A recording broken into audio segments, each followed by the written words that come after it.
நகை திருட்டு கேஸில் வந்து அண்ணனை வந்து விசாரிக்கிறதா கூப்பிட்டு போனாங்க. மறுநாள் வந்து என்னையும் விசாரிக்கணும் அப்படின்னு சொல்லிட்டு காலைல வீட்டில் வந்து கூப்பிட்டு போனாங்க.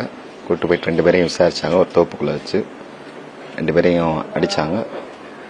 அப்புறம் ஈவினிங் வந்து ஒரு 5 மணி போல் என்னை இது பண்ணிட்டாங்க. அப்புறம் நான் வீட்டுக்கு வந்த பிறகு தான் தெரியும் அண்ணன் இந்த மாதிரி இறந்தது.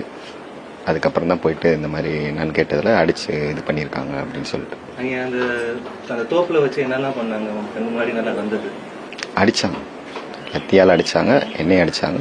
இந்த மாதிரி வேறு இப்போ அவர் வந்து கைகள் கட்டியிருந்தாங்களா? ஆமாம், கை கட்டி இருந்துச்சு. ஓகே, என்ன சொல்லி அடிச்சாங்க?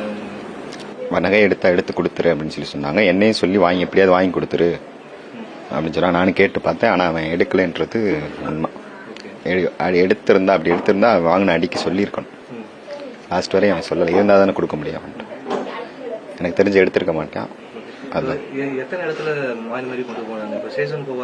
ஒரே சின்ன தோப்பு பைபாஸ் பக்கத்தில் இருக்கு, நம்ம திருப்போணம் பைபாஸ் பக்கத்தில். அங்கே மட்டும்தான் வச்சாங்க. மற்ற டைம் சாப்பாடு வாங்க மட்டும்தான் வந்தோம். வண்டி தண்ணி கொடுத்தாங்க. அந்த ஸ்பாட்ல வந்து நான் இல்லை, அதை கன்ஃபார்மாக நான் சொல்ல முடியாது. கேள்விப்பட்டேன் இந்த மாதிரி ஆஸ்பத்திரிக்கு வந்து ஒரு 6 மணி இருக்கும். அந்த டயத்தில் ஆஸ்பத்திரியில் வச்சிருந்தாங்க. அப்புறம் தான் எங்களுக்கு நியூஸ் வந்துச்சு. இப்போ மித்தவங்க இப்போ யாரெல்லாம் வந்து பார்த்தா இப்போ வந்துட்டு உங்கள்கிட்ட இப்போ அவங்க இப்போ கவர்மெண்ட் தரப்பு வந்து உங்களுக்கு என்ன தரேன்னு சொல்லிக்கிறாங்க? கவர்மெண்ட் தரப்பு வந்து இப்போ என்ன வாக்குறுதி கொடுத்துருக்காங்க? அதை நீங்கள் நடந்ததை அப்படியே கம்ப்ளைண்ட்டாக கொடுங்க, நாங்கள் எடுத்துக்கிறோம்.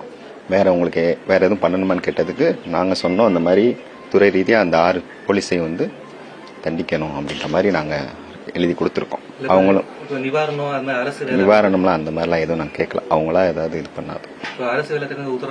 அந்த மாதிரிலாம் எதுவும் கொடுக்கலைங்க சார்.